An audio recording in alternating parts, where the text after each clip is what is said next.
Et salut les amis, c'est Okayo, et on se retrouve pour un nouvel épisode de Time Only Know.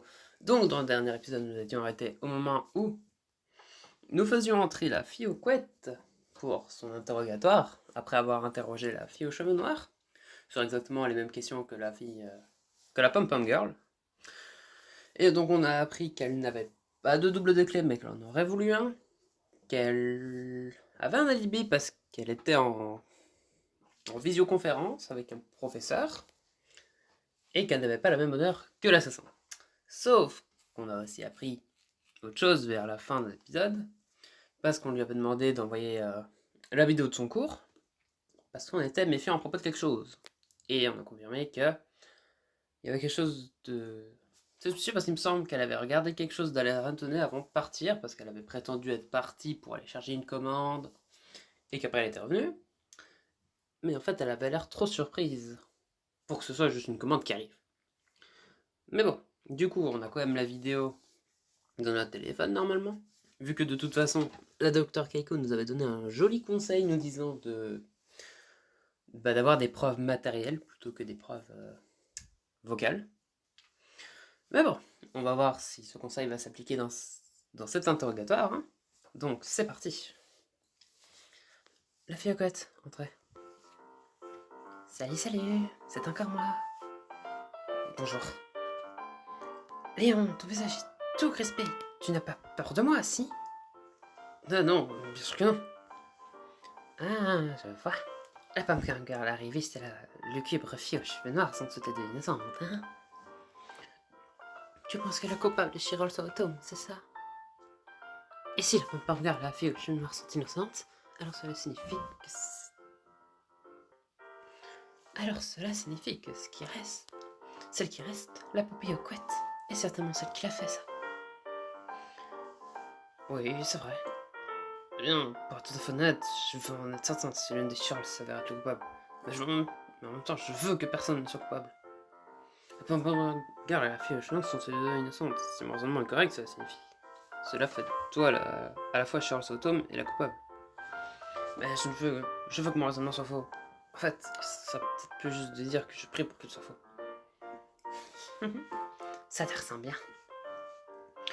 Ok, pose-moi tant de questions que tu veux. Mais avant ça, Léon, je peux te prendre la main droite. Ah, main droite, bien sûr. Ici. Wow, qu'est-ce que vous faites?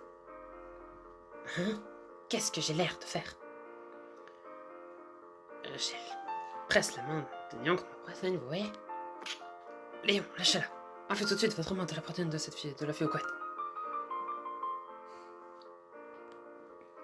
Sans, je n'avais aucune option pour bouger ma main. Fille aux couettes, si vous ne retirez pas la main de Léon, je vais vous mettre dehors. Oh d'accord, je vais le faire. Quel ennui. Chaque fois que vous entrez dans cette pièce, vous testez les limites du pays de ce jeu. Arrêtez. Mais regardez le visage de Léon. Il ressemble à un singe avec la lèvre supérieure tendue comme une banane. Il a l'air tellement sérieux avant. Mais laissez-le toucher un morceau de graisse pendant 2 secondes et voilà ce qui se passe. C'est un mal typique. Tellement simple. Alors, Léon, commencez à toucher. Tout, n'est-ce pas? Comme un marshmallow. Gentil et honnête. En fait, j'ai enlevé mon son de la gorge dans les toilettes tout à l'heure.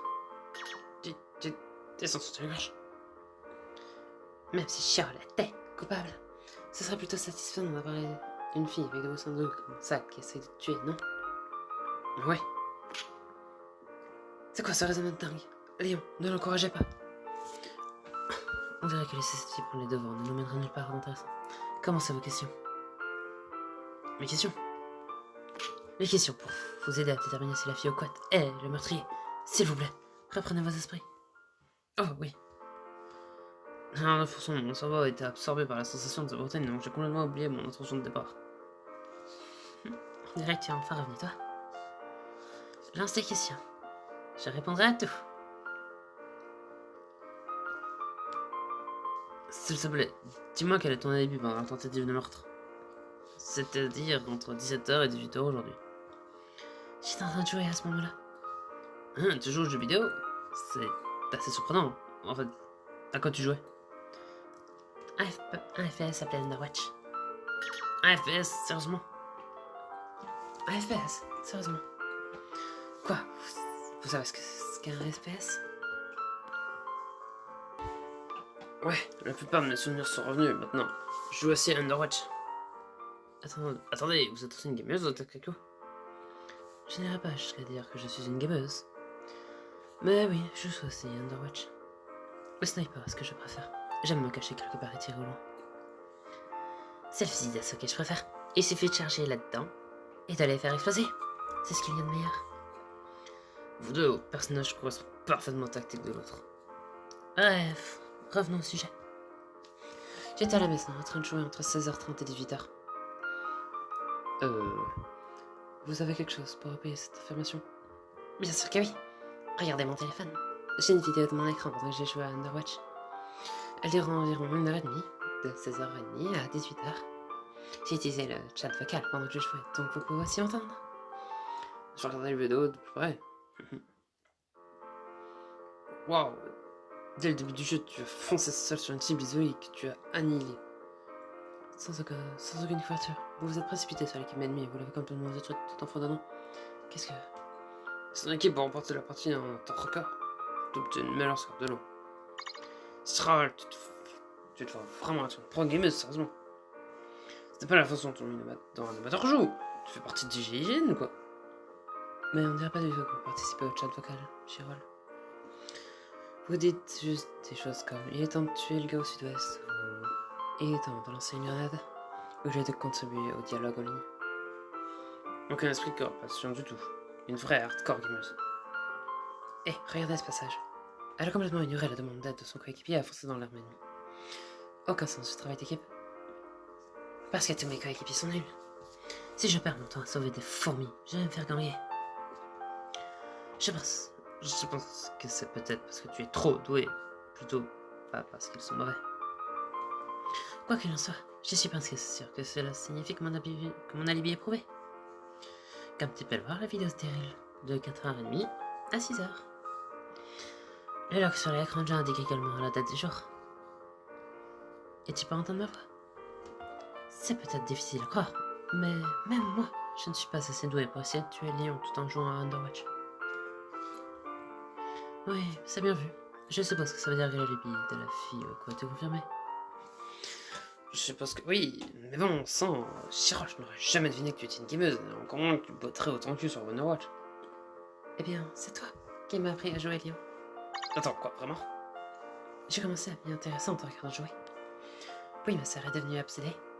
Et une fois que j'ai commencé, je suis devenue meilleure que toi en rien de temps. On a joué à Underwatch ensemble plein de fois. Ouais, je suis désolé de pas m'en souvenir. Tu devrais mettre te souvenir du temps que nous avons passé ensemble, avant que ça ne dure trop longtemps. Ok, c'est ça la question suivante alors. Aurais-tu par hasard un double des clés de mon appartement? Non, je n'en ai pas. Ah, mais vous êtes l'autoprogrammé Charles Soto, n'est-ce pas? Vous êtes la petite amie de Léon, non? Mais vous n'avez pas un double de ces clés? Pour recommencer avec ça? Non, pas du tout. Je n'ai aucune raison d'aller chez Léon de toute façon. Le lit de Léon est un petit truc usé dont le cadre est d'une forme tubulaire. Il grince et Léon tourne et se retourne à l'infini si bien que la pauvre Chirol se retrouve par terre. Donc on fait toutes nos soirées pyjama chez moi. Mon lit est un queen size. Et on peut se défouler autant qu'on veut. Se défouler? Comment ça se défouler? Vieux couette, vous vivez chez vos parents, non? Il n'a rien à dire sur le fait que Léon passe la nuit chez eux. Bien évidemment que je n'appelle que Léon quand papa et maman ne sont pas en ville ou de sortie. Je voudrais pas que mes parents entendent tous ces bruits que je fais. Bruits que vous faites? Ça suffit. On sait que la fille aux couettes n'a pas le double de clé. Question suivante. Avant ça, je peux demander quelque chose? Léon, tu as fermé la porte après attendre chez toi aujourd'hui, non? Oui, bien sûr. Pas seulement la serrure, mais aussi la chaîne. Comme toujours. Alors, comment la personne qui a essayé de te tuer a défait la chaîne? Tu pourrais très bien ouvrir la serrure cylindrique avec un double de la clé, mais tu peux pas défaire une chaîne de l'extérieur. Oh, ouais, tu as raison. Pourquoi je n'ai pas encore pensé? J'avais complètement oublié la chaîne de la serrure. Eh bien, avec un peu de bon sens, on peut conclure qu'on a coupé la chaîne. On peut couper une chaîne de serrure. Oui, il suffit d'essayer une pince coupante. Une fois que mon ex a amené la fille avec laquelle il ne trompait dans son appartement, j'ai utilisé une pince coupante pour couper la chaîne de la serrure de l'entrée. C'est tout à fait possible, même avec ma corpulence et mon niveau de force physique. On n'arrête pas de me raconter des histoires, je suis presque certain que ce sont des activités illégales.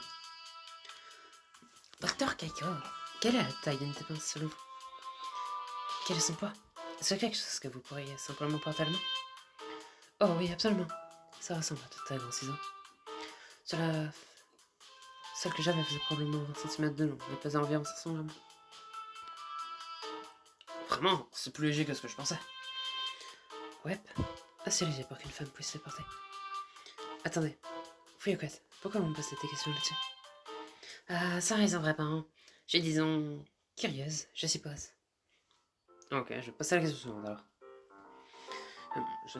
J'ai une très grande faveur à te demander. Est-ce que tu me laisserais te sentir Charles? Tiens, vas-y. S'il te plaît, ne te gêne pas sur moi sans me prévenir. Alors, tu peux dire ce que Charles sent? Oui, je peux. C'est quelque chose de citronné et ça sent très bon. Je sais. Toi, tu sens comme une combinaison de fumée et de shampoing. Ah ouais, probablement parce que j'ai pris une douche dès que je suis rentré à la maison. Là. Je sais. Je l'ai vu à l'odeur du savon, tes chaussettes et tes sous-vêtements. Qu'est-ce que j'ai l'air de faire? J'ai juste léché les chaussettes de Léon. C'est pas hygiénique. Vous ne devriez pas toucher les sous-vêtements des hommes à main nue. Ce sont les sous-vêtements de mon petit ami, ce n'est pas sale. Wow, je ne savais pas que le petit ami disait vraiment des trucs comme ça dans la vraie vie. Qu'est-ce que je fais? Je les sens. Je trouve ça étrange. Tes chaussettes et tes sous-vêtements ne sentaient pas du tout mauvais. Et elles sentaient juste le savon. Pourquoi ne sentaient-elles pas? Eh bien, parce que tu as pris une douche. Mais est-ce qu'un type qui allait essayer de se tuer se donnerait une peine de prendre une douche avant? Ça m'a fait réfléchir. Il y en a probablement pas vraiment essayé de se suicider, il s'est mêlé à autre chose. Et c'est vrai que j'avais raison. Vous me dites que vous avez compris à ce moment-là que c'était une tentative de meurtre au lieu d'une tentative de suicide. Ne nous mentez pas. Qu'est-ce que je gagnerais à mentir sur ce sujet? C'est à peu près tout pour ma question. Eh bien, nous avons un problème. La pom-pom girl, la fille au cheveux noirs et la fille au cat. Il y a 3 Cheryl ont des alibis. Votre théorie était que l'une des Cheryl devait être coupable, non? Mais à ce stade, il semblerait que cette théorie soit sur le point de se fondre à nouveau. Ouais, pour être honnête, je ne m'attendais pas à ça. Alors, peut-être que c'est vraiment le harceleur qui l'a fait. Quelqu'un qui vous en voulait beaucoup, qui avait le moyen de s'introduire dans votre résidence et qui vous a harcelé pendant une longue période. Je pense que c'est ce qui se rapproche le plus du coupable. Je ne le pense pas. Quoi? Qu'est-ce que tu veux dire? Je dis qu'il n'est pas possible que le harceleur soit coupable. Pourquoi exactement? Le harceleur est quelqu'un qui envoie sérieusement à Léon. Le harcèlement a peut-être été suspendu, mais il a peut-être commencé sous la forme de cette tentative de meurtre. Je ne pense pas que ce soit le cas. Le harceleur n'en veut pas à Léon pour commencer. C'est le contraire en fait. Le contraire. Et laissons tomber ce sujet. Parler d'harceleur n'est pas du tout amusant. Et si nous parlions d'autre chose? Je suis un petit peu curieuse d'entendre les analyses de cette fille sur le harceleur. Comme elle a un point de vue différent du Dr Keiko et de moi-même sur le harceleur, nous pourrions peut-être obtenir de nouvelles informations ou déductions. Eh bien, je me demandais.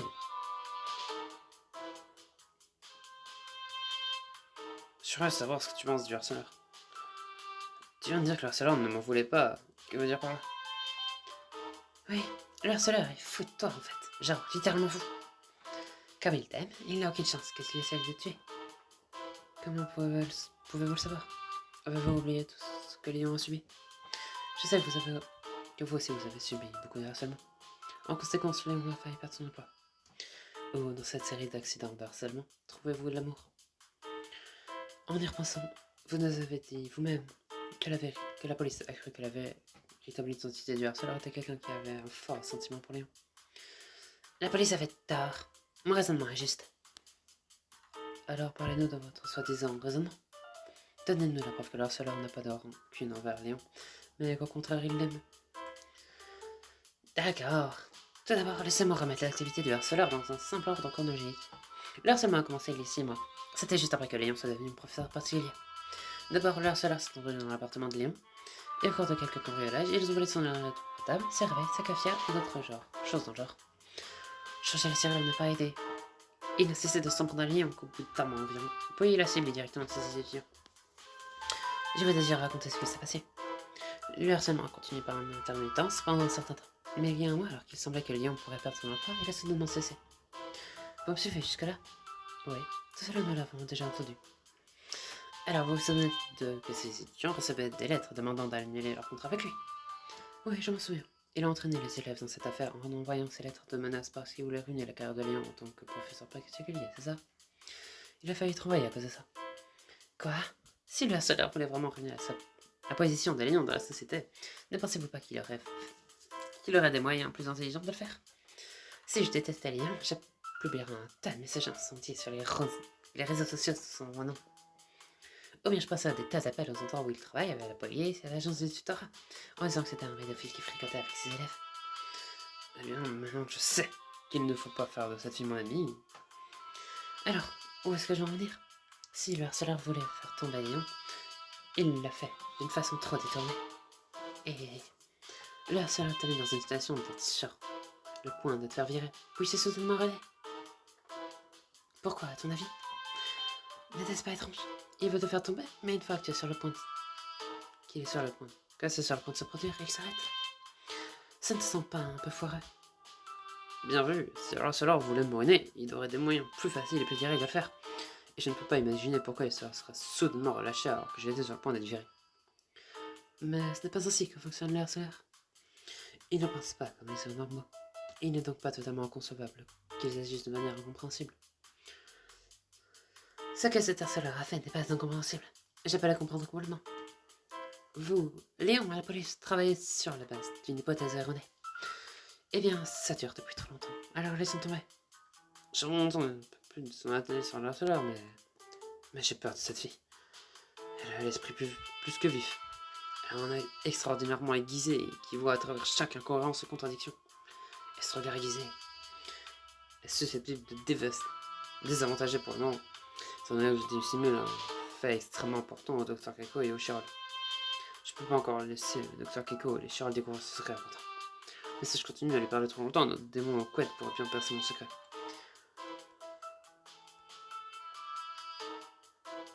Oui, je suis extrêmement curieux de savoir ce qu'il en est du harceleur, mais pour l'instant je ferai des choses au sujet. Eh bien, je pense qu'il est temps pour nous de finir, mais j'ai une dernière question, ou plutôt une demande pour Chirol. Est-ce que cela vous convient? Très bien, mais seulement une. Compris. Très bien, je pense que j'aimerais voir ce que tu as dans ton sac. Mon sac? Pourquoi fais-tu voir mon sac? Simple curiosité, les choses que les gens portent dans leur sac en désolant sur leur personnalité, non? Je vais voir ce que tu portes dans ton sac pour mieux te connaître. J'ai un peu l'impression d'être prise dans un interrogatoire. Ce qui n'est pas super agréable. Quoi que tu penses que je suis coupable? Ah non, pas du tout. Tu as un alibi solide, donc je ne te suspecte plus. Comme j'ai dit, je suis juste curieux. Tu es vraiment intéressé par ce que j'ai dans mon sac? Oui. Alors, sors de ce lit, agenouille-toi devant moi et lèche mes pieds. Si tu le fais, je te montrerai ce qu'il y a dans mon sac. Quoi? Te lécher les pieds? Tu plaisantes? Comment je pourrais faire quelque chose comme ça juste pour regarder dans ton sac? Non, je veux pas le faire. Ouais, y a pas moyen. Tu ne vas pas me lécher le pied, vraiment? Vraiment, je veux dire, c'est déjà bizarre d'avoir en option premium la possibilité de lécher les pieds de quelqu'un. Arrêtez des propositions, de proposer des options stupides. Mais de quoi parlez-vous? En fait, Léon, je me demandais. Il n'y a que ce téléphone sur la table de chevet. Où est passé ton téléphone? Comment ça, mon téléphone? Ah, cette histoire d'amnésie est tellement pénible. Tu as fait tomber ton téléphone et cassé l'écran il y a une semaine. Alors tu as acheté un modèle plus récent et plus... En plus de celui-ci. Et tu ne voulais pas t'embêter à transférer la plupart de tes données. Tu es comme ça. Tu te prends même donc avec deux téléphones. L'ancien avec l'écran fissuré et le nouveau que tu viens d'acheter. Vraiment? Je suppose que c'est quelque chose dont je ne me souviens pas encore. Je n'en avais aucune idée. Quand vous avez été découvert, c'était le seul téléphone que dans votre poche. Le nouveau avec l'écran intact. Mais vous pouvez bien être l'autre, dans mon appartement. Oh, voilà une belle opportunité. Quand j'y pense, j'aurai le numéro et l'adresse mail de ton nouveau téléphone. Tu me les as pas encore donnés. Bien sûr que tu peux. Je crois que j'ai enfin compris. Le film de protection est encore présent sur ce téléphone et les applications par défaut, c'est dû au fait que je viens de l'acheter. Ça va assez dépenser beaucoup d'argent pour l'acheter. C'est un modèle de pointe. Il a donc dû coûter une jolie somme. Ah, je ne pense pas qu'il l'ait acheté. Il a dit que quelqu'un lui avait donné. Quelqu'un me l'a donné? Qui? Je pense que c'est les parents d'une tête des élèves dirigeants d'une grande entreprise de vente de produits électroniques. Et c'est comme ça que tu l'as obtenu. Ah, attends, est-ce que ça pourrait être... Salut, je suis de retour. J'ai préparé ça en bagarre pour toi, Lien. Merci beaucoup. Ah bah, je peux sentir ce burger d'ici, je suis affamé. Je pense pas que la faire rentrer ici soit une bonne idée, ces deux filles présentent une petite amie. Une dispute pourrait facilement les éclater. Dans ce cas, je suis désolé, mais pourriez-vous m'apporter leur marqueur? Vous avez beaucoup de culot de me traiter comme votre bonne. Voilà, je l'ai. Retournez dans le couloir, s'il vous plaît. Quoi? J'espère pouvoir parler à Léon un peu plus. Où est-ce que je suis acheté un burger? Eh bien, vous ne pouvez pas. Retournez dans le couloir. Méchante. À plus tard, Léon. Léon, ce burger a l'air vraiment... Et j'ai super faim. Donne-le-moi, s'il te plaît. Quoi? D'accord, tu peux prendre la moitié, je suis affamé. Non, pas la moitié. Je veux la totalité. Je suis désolé, mais je suis sur le point de m'évanouir là. Je peux pas te donner mon burger. De toute façon, j'avais l'intention de le prendre, quoi que tu dises. Ouais, tu me l'as pris, rends-moi. Non. C'est pas longtemps que j'en ai appris à ne pas convoiter les affaires des autres. Papa et maman m'ont toujours dit, s'il veut quelque chose, prends-le. Et une fois que tu l'as pris, ne laisse jamais être vrai. Donc si un burger est à moi, je ne le rendrai pas. Sois maudite espèce de coinfre. Léon, il est temps de faire sortir la fille aux couettes. D'accord, je sors. Bye bye, Léon. Bye. J'ai enfin réussi à faire sortir la fille aux couettes. Pourquoi avez-vous l'air si épuisé? Mon dieu, le simple fait de lui parler me vide de toute mon énergie, pour une raison que je n'arrive pas à comprendre. Elle est mignonne, je ne déteste pas lui parler, il est amusant, mais... Oui, je comprends. Le simple fait d'être à côté d'elle m'a épuisé mentalement. Je savais que si je perdais le fil pendant ne serait-ce qu'une seconde, les choses risqueraient de prendre une tournure pour la Afrique. Elle est constamment en train de franchir une ligne qu'il ne faut pas franchir. Votre téléphone vibre. Ah oui. Vous n'allez pas regarder? C'est probablement notre mail de l'expéditeur mystère. Je sais, je n'ai pas regardé. Je ne veux pas mettre mon cerveau dans une confusion encore pire qu'il ne l'est déjà. Vous avez dit que le coupable était Cheryl Southam. Cependant, les trois filles présentes à Cheryl Southam ont des alibis solides, et aucune d'entre elles ne sentait la même chose que le coupable. Votre raisonnement s'est complètement effondré maintenant. Qu'allez-vous faire? Peut-être qu'il serait préférable d'abandonner à ce stade. Vous voulez dire appeler la police? Oui. Laissez la recherche du coupable à des professionnels. Docteur, regarde mon téléphone. Qu'est-ce que l'expéditeur? Ah, vous voulez quand même savoir.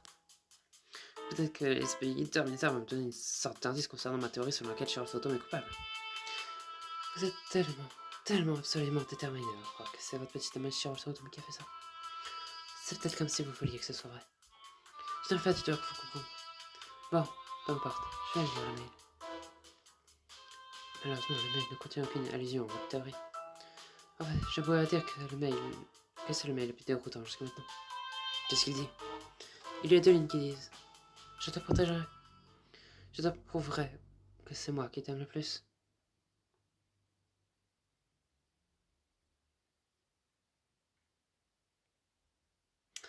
Ah, bien cet épisode a apporté beaucoup de choses. Je pense que du coup, on peut possiblement déjà deviner qui est l'expéditeur mystère. Vu qu'on a appris qu'en fait, apparemment, notre harceleur qui nous harcelait, et bah, c'est pas parce qu'il nous détestait qu'il faisait ça. C'est parce qu'apparemment, il nous aime, mais qu'il savait que du coup, il pouvait pas nous avoir. Et du coup, l'expéditeur inconnu, c'est lui. Donc, grâce à notre chère fille aux couettes. Ah, d'ailleurs, petite remarque. Ce jeu est quand même vachement bien. Il brise la barrière du son, et ils osent des choses qui n'ont pas été osées dans les autres jeux. Ça prend un peu plus de liberté, moi j'aime bien.